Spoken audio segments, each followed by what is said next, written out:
Doctor గారు మాకు తెలిసిన ఒక ఆవిడ శారీ కట్టుకోకుండా మామూలుగా ఈ చూడిదార్ వేసుకుంది అనమాట. ఏంటి ఒక ఫంక్షన్ అంటే జనరల్గా శారీ కట్టుకుంటారు కదా, ఏంటంటే ఈ హ్యాండ్ ఇప్పుడు బ్లౌజ్ వేసుకోవాలంటే చేయి పైకెత్తారు కదా, చేయి పైకెత్తారు. అవును, ఇది కొద్దిగా ఇబ్బంది అవుతున్నట్టు. అదే దాన్ని frozen shoulder. Frozen shoulder. Frozen shoulder ఎక్కువగా ఆడవాళ్ళు వస్తారు, మగవాళ్ళు వస్తారు డాక్టర్ గారు? ఎవరికైనా సరే, ఎవరికైనా రావచ్చండి అది.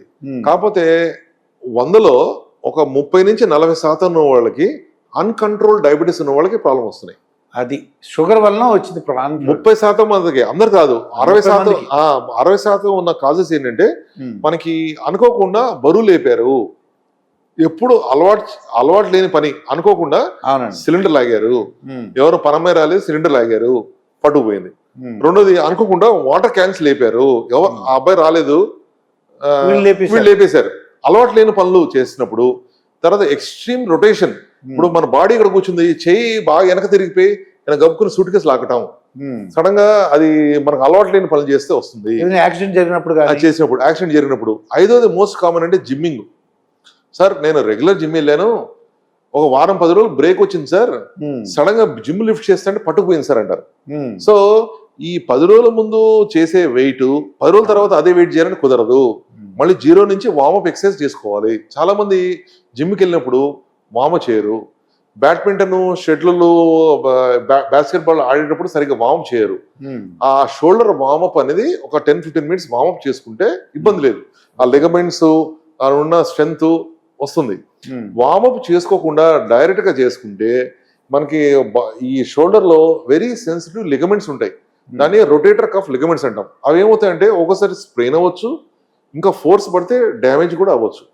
అన్ఫార్చునేట్ గా మనకి పేషెంట్స్కి వచ్చేవాళ్ళు 3 స్టేజ్ల్లో వస్తారు. వాళ్ళు అర్లీ స్టేజ్లో వస్తారు, విపరీతం pain pain pain pain pain అంటారు. దానికి షుగర్ కంట్రోల్ చేసుకుని సింపుల్ ఫిజియోథెరపీతో పాటు 2 నెలలు తగ్గించేస్తాం, నో సర్జరీ. 2వ స్టేజ్లో వాళ్ళు వస్తారు, సార్ పెయిన్ తగ్గింది కానీ మీరు చెప్పినట్టు సార్ మాకు డ్రెస్ వేసుకోవడం రావట్లేదు, చెయ్యి పైకి లెగవట్లేదు, నాకు షర్ట్ వేసుకోవడం రావట్లేదు, బనీన్ వేసుకోవడం రావట్లేదు, రైట్ సైడ్ కొనుక్కున్నప్పుడు నొప్పున్న చోట కొనుక్కోలేకపోతున్నాను, రాత్రిపూట నిద్ర ఉండట్లేదు సార్. ఉన్న వాళ్ళకి 2 ఆప్షన్స్ ఇస్తాం. సర్జికల్ ఇంటర్వెన్షన్, చిన్న కెమెరా వేసి దాన్ని సర్జరీ చేయటము, లేదంటే కొంత ఫిజియోథెరపీ చేసుకుని దాన్ని లెగమెంట్స్ లూజ్ చేసుకోవటం. అన్ఫార్చునేట్ గా 3వ స్టేజ్లో వచ్చేవాళ్ళు ఎక్కువ మంది వస్తారు. సార్ మీరు చెప్పిన అన్ని ట్రీట్మెంట్ వాడాము, సంవత్సరం తర్వాత నొప్పి తగ్గలేదు, స్టిఫ్నెస్ తగ్గలేదు. వాళ్ళకి తప్పదు, వాళ్ళకి సరైన టైంలో scanning, MRI scannings, ultrasound scannings, రక్త పరీక్షలు, షుగర్ బీపీ సంబంధించిన అన్ని తీసుకుని దానికి సంబంధించిన ట్రీట్మెంట్ చేసుకుని కీ హోల్ సర్జరీ, చిన్న కెమెరా, ఒక్క స్టిచ్ తో కెమెరా చేసుకుని సర్జరీ చేస్తే పొద్దున్న చేయడం, సాయంత్రం పంపించడం, సింపుల్ గా హ్యాపీగా తగ్గిపోతుంది. భయపడాల్సిన అవసరమే లేదు. ఫ్రోజన్ షోల్డర్ అంటే ఫస్ట్ స్టేజ్ లో వస్తే ఇంకా మంచిది. ఫస్ట్ స్టేజ్ లో వచ్చారు, వాళ్ళకి ఇమీడియట్ గా బాగా బీజుపోయింది, షోల్డర్ లో బాగా టైట్ అయిపోయింది అనుకున్నప్పుడు simple treatment, ice packs, rest, జాగ్రత్తగా ఫిజియోథెరపీ చేసుకుంటే అది 2nd, 3rd స్టేజ్ వెళ్ళకుండా ఉంటుంది. సో ఆ స్టేజ్ లో చూసుకుని ప్లస్ షుగర్ ఉంటే sugar control, vitamin D, B12 సంబంధించిన డెఫిషియన్సీ ఉంటే కాల్షియం డెఫిషియన్సీ వాడుకోవటం, ఒక 1-2 months తర్వాత will have a definite good relief.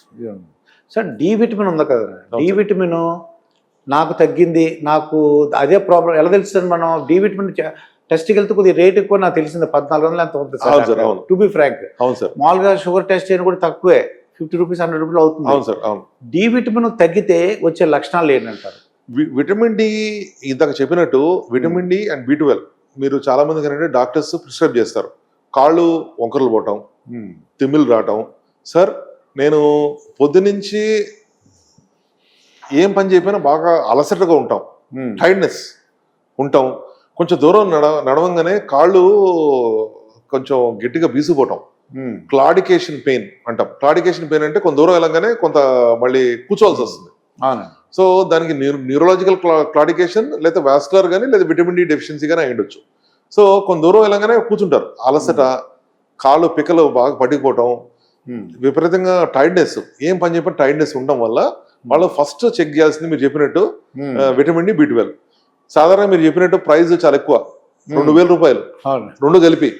So మేము ఆ క్లినికల్ సైన్స్ అంటే పేషెంట్ చెప్పిన దాన్ని బట్టి మేము ప్రొఫిలాక్సిస్ గా ఇచ్చేస్తాం ఇంజెక్షన్ డోస్. అది సో పేషెంట్ కి అంత సివియారిటీ లేదనుకుంటే మెయింటెనెన్స్ డోస్ వారం వారం అమ్మ ఈ వారం ఈ టాబ్లెట్ ఒక 6 వారాలు 8 వారాలు వేసుకుంటే సరిపోతుంది అని చెప్తాం.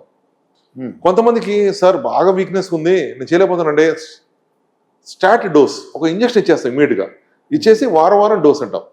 అది చేసుకుంటే ఒక 6 నెలల్లో వాళ్ళు స్లోగా రికవర్ అయిపోతారు. ఇవన్నీ చేసిన తర్వాత కూడా తగ్గకపోతే విటమిన్ డి డెఫిషియన్సీ సంబంధించిన టెస్టులు కాకుండా వేరే కాజెస్, షుగర్ కంట్రోల్ ఉందా, స్పైన్ లో ప్రాబ్లమ్స్ ఉన్నాయా, వేరే వాస్కులర్ కాజెస్ ఉందా, చెప్పినట్టు వెరికోస్ వెయిన్స్ ఉన్నా అది కూడా మనం రూల్ అవుట్ చేసుకోవాలి. సో విటమిన్ డి సంబంధించిన లక్షణాలు ఏంటంటే కొంత దూరం నడవగానే పిక్కలు పట్టుకుపోవటం, అలసట, తర్వాత బాగా ఇట్లా వంకర పోవటం, దీనివల్ల కూడా చూసుకోవాలి. డాక్టర్ గారు డి విటమిన్ ఎక్కువ ఉండదంటారా? అంటే తక్కువ అయితే తెలుస్తుంది, అవును, ఎక్కువ అయినా కూడా అవుతుందా ఒకసారి ఎప్పుడన్నా? ఇందాక మీరు చెప్పినట్టు చాలా మందికి ఏంటంటే ఇప్పుడు సార్ నాకు చాలా టైట్నెస్ ఉంది అది ఇది అంటారు. సరే ఎందుకో అమ్మ టెస్టులు చేయించారా అని అడుగుతాం. విటమిన్ చేయించి అన్నీ ఉన్నాయి సరే నార్మల్ ఉన్నాయి చూపించమ్మా అని చెప్తాం. చూడంగానే చూస్తే నార్మల్ కన్నా డబుల్ వాల్యూ ఉంటుంది. డి వాల్యూ నార్మల్ కన్నా ఏదో 30-40 ఉండాల్సింది మనకి డబల్ 60-70 అట్లా ఉంటుంది. అంటే హైపర్ విటమినోసిస్ అంటాం. దానికి వచ్చే ప్రాబ్లమ్స్ వేరే ఉంటాయి మళ్ళీ. సో దానికి కూడా మళ్ళీ అలసట కానీ వేరే మెడికల్ ఇష్యూస్ వచ్చే అవకాశం ఉంటుంది. సో అవి డెఫినెట్ గా మేము ఎంకరేజ్ చేయము. ఎందుకంటే 6 వారాలు 8 వారాలు తప్ప యూజువలీ వి డోంట్ ప్రొలాంగ్. కొంతమందికి 12 వారాలు బాగా వీక్నెస్ బట్టి పేషెంట్ బట్టి మనం సజెస్ట్ చేస్తూ ఉంటాం. యాక్టివ్ ఉన్నవాళ్ళు మనకి న్యాచురల్ ఇమ్యూనిటీ డెవలప్ చేసే వాళ్ళకి ఇప్పుడు సన్లైట్ ఎంత బిజీ ఉన్నా సరే ఒక అరగంట ఎండలో కూర్చోవడం, పేపర్ చదువుకోవటం, మిల్క్ తాగటం ఇట్లాంటివి చేసుకుంటే న్యాచురల్ ఇమ్యూనిటీతో వచ్చేది ఎక్కువ కాలం ఉంటుంది. సో వాళ్ళకి ఎక్కువగా మనకి ఎంకరేజ్ చేస్తాం. ఇప్పుడు ఎక్కువ ఉన్న వాళ్ళు మళ్ళీ తగ్గించగలుగుతారు. ఎక్కువ ఉన్నాయి ఎప్పుడైతే టాబ్లెట్స్ ఆపేస్తామో వాళ్ళు రివర్సిబుల్ మళ్ళీ నార్మల్స్ అయిపోతుంది. విటమిన్ డి కూడా ఎక్కువ పెరుగుతుంది. చాలా మంది ఏంటంటే అదే పనిగా కాల్షియము, బి కాంప్లెక్స్ సంవత్సరాల తరబడి వేసుకుంటారు. వేసుకున్నప్పుడు వాళ్ళకి అనుకోకుండా వేరే ప్రాబ్లమ్స్ వస్తాయి. లివర్ ప్రాబ్లమ్స్ రావచ్చు, వీక్నెస్ రావచ్చు. ఏ టాబ్లెట్ అయినా సరే సింపుల్ మనం అసిడిటీకి వేసుకున్న రాజో టాబ్లెట్ కంటిన్యూస్ వేసుకున్న కాంప్లికేషన్స్ వస్తాయి. సో ఏ టాబ్లెట్ అయినా సరే దీర్ఘకాలం వాడకూడదు. దానికి ఉన్న సైడ్ ఎఫెక్ట్స్ ఏది సేఫ్ కాదు. సో మన న్యాచురల్ తో పెంచే ఇమ్యూనిటీ అదే డైట్ పరంగా కానివ్వండి, న్యాచురల్ గా వాకింగ్ పరంగా కానివ్వండి, ఎక్స్పోజ్ టు సన్లైట్ పరంగా కానివ్వండి మనం అంత పెంచుకుంటాం తప్ప న్యాచురల్ గా ఏ రకంగా tablet we don't suggest. Doctor గారు నేను ఒక తోడు కావాలని ఒక సంస్థ పెట్టారన్నమాట. ఓకే, అంటే first marriage, second marriage, late marriage వాళ్ళు చేస్తుంటాం. ఓకే, ఎక్కువగా ఆడవాళ్ళు ఏంటంటే ఒక చూపించాం అనుకోండి అతను పొట్టిగా ఉన్నాడని చెప్తుంటారు. అబ్బాయి నాకన్నా పొట్టే అని చెప్పేసి వీళ్ళు కొంతమంది ఏమడిగారంటే అండి పొడుగు అవడానికి ఆపరేషన్ చేయించుకోవచ్చు ఆ జెంట్స్. అవునండి, లేకపోతే ఆ లేడీస్ గర్ల్స్ కానీ అది మనం సూచన అంటే సజెషన్ చేయొచ్చా? అంటే పొడుగు అవడానికి ఆపరేషన్ చేయించుకోవచ్చా? పొడుగు అవడానికి డెఫినెట్ గా ఆపరేషన్స్ ఉన్నాయి కానీ మెడికల్ కండిషన్స్ బట్టి మేము ఆపరేషన్ చేస్తాం. అంతే తప్ప కాస్మెటిక్ లింబ్ లెంథనింగ్ అంటాం దీన్ని. మీరు చెప్పేది అంటే cosmetic limb lengthening usually we don't suggest.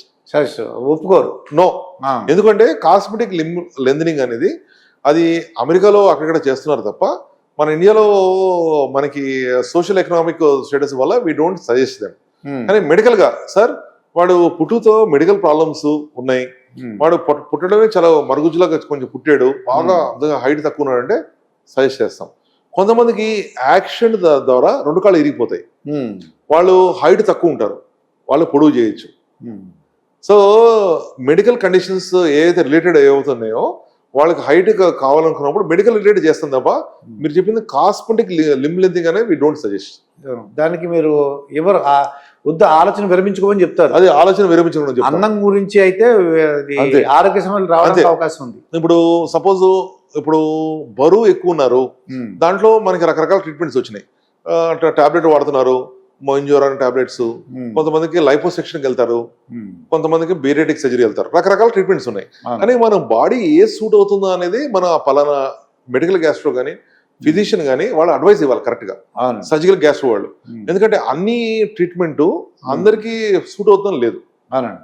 మీకు లైపోసెక్షన్ అందరు సూట్ కాకపోవచ్చు, బేరియాటిక్ సర్జరీ సూట్ కాకపోవచ్చు, టాబ్లెట్ సూట్ కాకపోవచ్చు. అది కన్సర్న్ మెడికల్ ఫిజిషియన్ వాళ్ళు సజెస్ట్ చేయాలి. అట్లే ఆర్థోపెడిక్స్ లో కూడా మనకి ఆ స్పెషలిస్ట్ ఆర్థోపెడిక్స్ దాంట్లో ట్రైన్ అయిన ఆర్థోపెడిక్స్ ఉన్నవాళ్ళు సజెస్ట్ చేస్తే తప్ప మిగతా సజెస్ట్ చేస్తే మనకి విల్ నాట్ యాక్సెప్ట్.